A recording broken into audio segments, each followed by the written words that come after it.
Hey y'all, my name is Jatarin Moore, and on my YouTube channel, I am documenting my journey as a real estate wholesaler. I think this video is just cracking me up. Literally, I keep pressing play and then stop and play and stop. And every time I do this, I'm like thinking about the topic. I'm like, man, this is crazy. This is going to be another one of my discussion videos where I need you guys to interact with me and comment down below, because I want to know, did my cash buyer lie to me?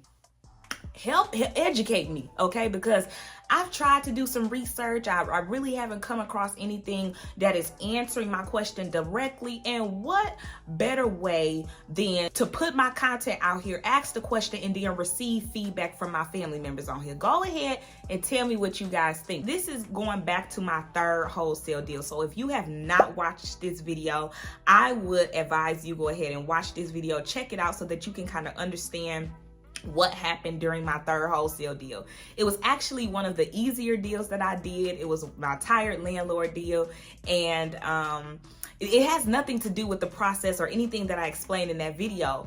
But when I watched my third wholesale deal breakdown, I said I completely missed this discussion where I felt like I was lied to by this cash buyer. And it just keeps replaying over and over in my head every time I go through a wholesale deal, because I'm like, man, did I actually need to disclose this information that I'm about to share with you guys? Or was this buyer just trying to bully me out of it so that he could figure out, you know, I'm gonna get to it. So it was my third wholesale deal, right, you guys? I got it under contract, easy peasy, lemon squeezy. Here we go. So I ended up inviting the buyers out to the property. It was vacant because the tenants had just moved out and the landlord was getting ready to sell it quickly, right?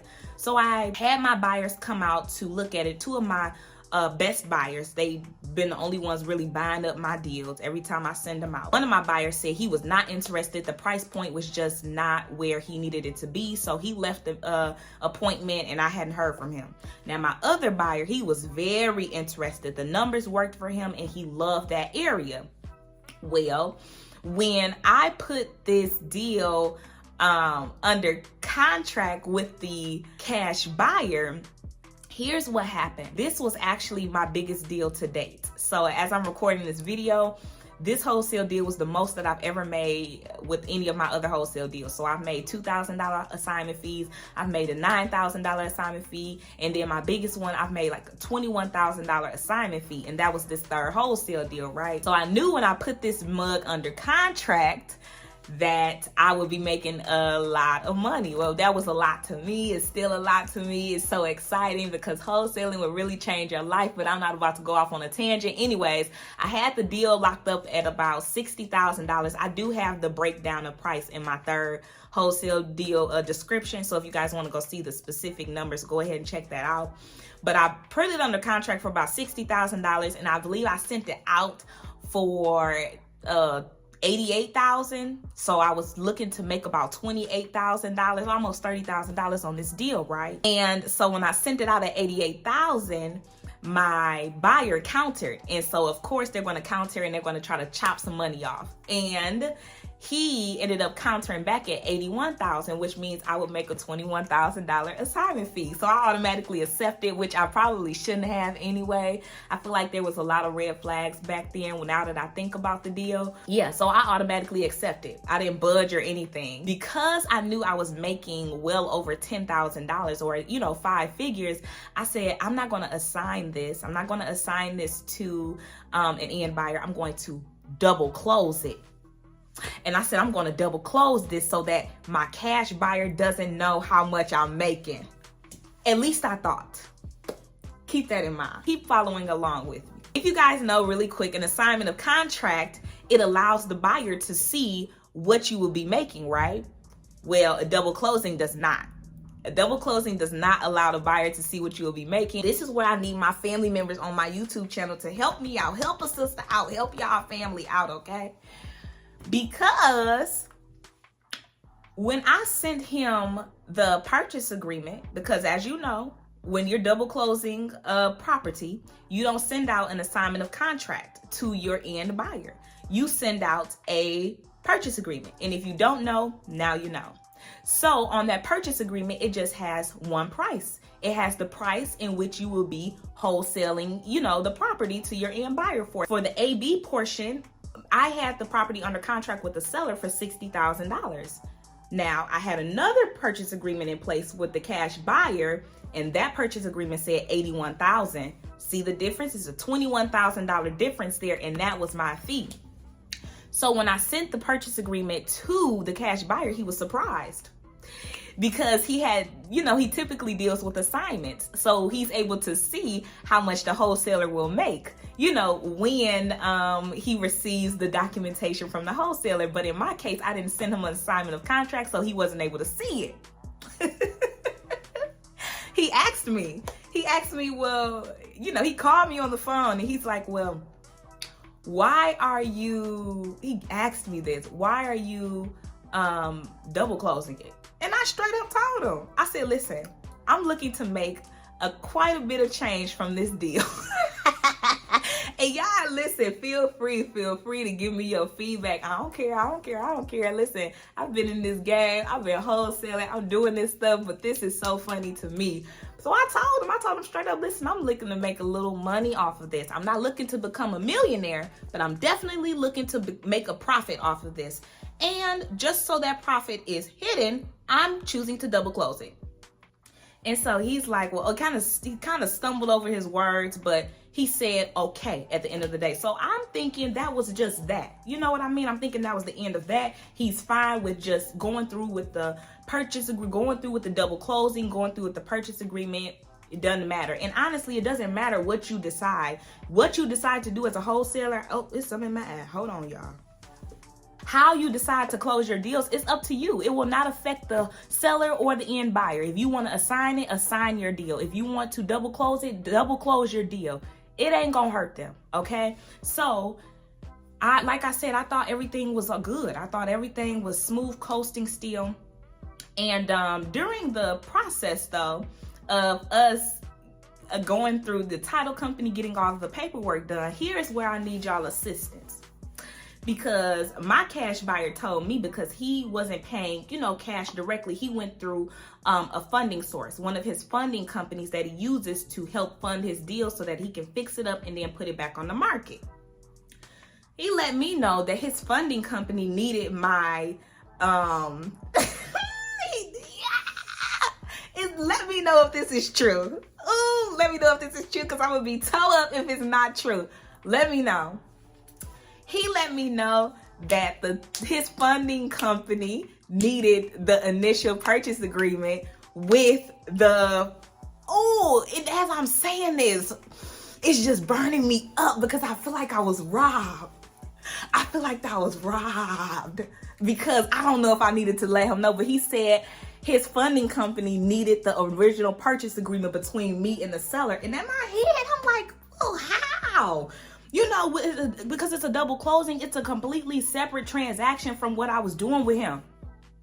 Now that I think about it, I'm the owner. I would be the owner. Double closing is when I fund the first portion of the deal. So after that's done, I am the owner. So the only I just answered my own dang on question. The only purchase agreement he needed to see was mine. Y'all, I sent him the initial purchase agreement. He talking about he needed it for his funding company. What he needed was he wanted to see how much I was making. Ooh, and that still just like bothers me because I'm like, if you wanted to know what I was making, you could have just asked. And I was I guess you can call me the naive little, no, I wasn't naive. I was still learning. I was still learning the game of wholesaling. This was an investor. He has about, 55 or so odd properties in the market. So he's very familiar with the process. And I just feel like he should have just been straight up with me and asked me how much I was making. You know what I'm saying, y'all? I don't think I had to provide him with that documentation. So that's what it was. I felt like I was lied to. I felt like my cash buyer lied and said that he needed this purchase agreement between the seller and I so that he can get funding. That does not make sense to me. I've tried looking this information up. It did not hinder me. Listen, the end of the story was I got paid, the deal went through, it was all good. But I feel like this is what I feel like, y'all. Because I know a lot of the buyers, the top buyers in my market, right? And I feel like this cash buyer who wanted to know and found out how much I made, I feel like he went back to the other buyers and let them know. And I say that because I had another property that I was showing to cash buyers, including the one that purchased, my third wholesale deal from me.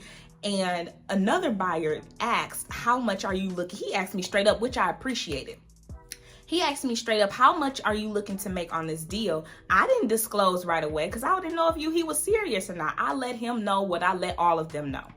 Listen, I'm not trying to be rich, or I'm not trying to become a millionaire off this property, but I do want to make a profit due to my effort. I went out and found the property, I negotiated, and I always make sure before I put a property under contract, always make sure there's enough meat on the bone for myself as the wholesaler, the seller that I'm dealing with, as well as my end buyer, so everybody can profit.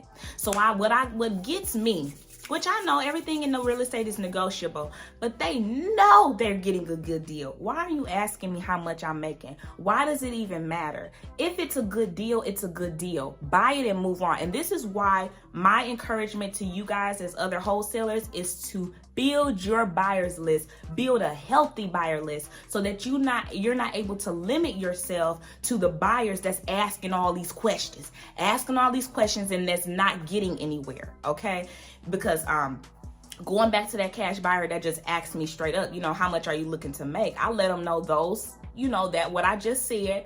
And then he basically let me know that his first wholesale deal that he ever made was $25,000. And, I congratulated him and woohoo, that was very good. And then he also let me know that typically he started comparing me because I know other wholesalers in the market. So he started bringing up their names and he was like, yeah, I know so-and-so and such. I know they basically charge a bottom line fee. I almost said what?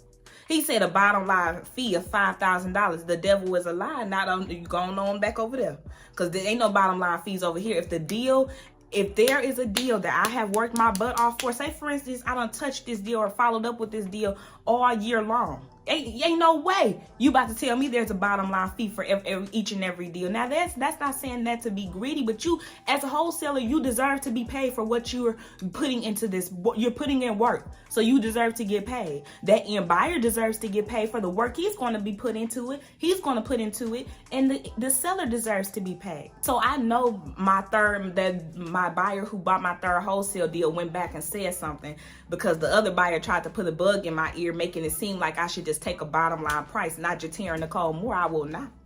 I will not. Because like I said, once you become a seasoned wholesaler and you practice enough comping, during your journey and your process, you will know what a deal is. You will know when buyers are just trying to get over. And see me, I told y'all, go back to my deals. I've made $2,000 wholesale checks. I know that because I know how much money is involved in the deal. I know how much equity is there. I know how much the buyer is needing in order to get this property up to market value. So yeah, I'll accept $2,000. Heck, I'll accept $500. I'll accept $1,000. But don't come, I can't stand that. Do not come to me if you know I would have worked out a deal for you and you still trying to play me and lie to me and lowball me. Don't let these buyers lie to you guys. Don't let it happen. Don't let them bully you. Don't let them intimidate you. I've went through it all. I've experienced it all, and I'm still going throughout the process now, even now, right now. But it's all good. I love them dearly still because I've learned a lot just by attending, the local RIAs, and they are very prominent and prestige investors in our area. But still, y'all not gonna play me. They already know how Jateran is. They already know how I am. So with that being said, that's my video. You guys, again, let me know down in the comment section. Did he lie to me? Did he just want to see how much my assignment fee was going to be? He didn't need my purchase agreement with the first AB portion of the deal, did he? He didn't. But y'all let me know. You guys communicate back with me. And with that being said, you guys, that is all that I have for this video. I really hope you enjoyed it. If you have not already, go ahead and subscribe to my YouTube channel. You done made it this far. You obviously are enjoying something about this channel, this content, so join the family. Hit the notification bell so that you never miss any time I upload any new content, and give me a thumbs up. All right, you guys, and I will look forward to talking to you all in the next video. Bye.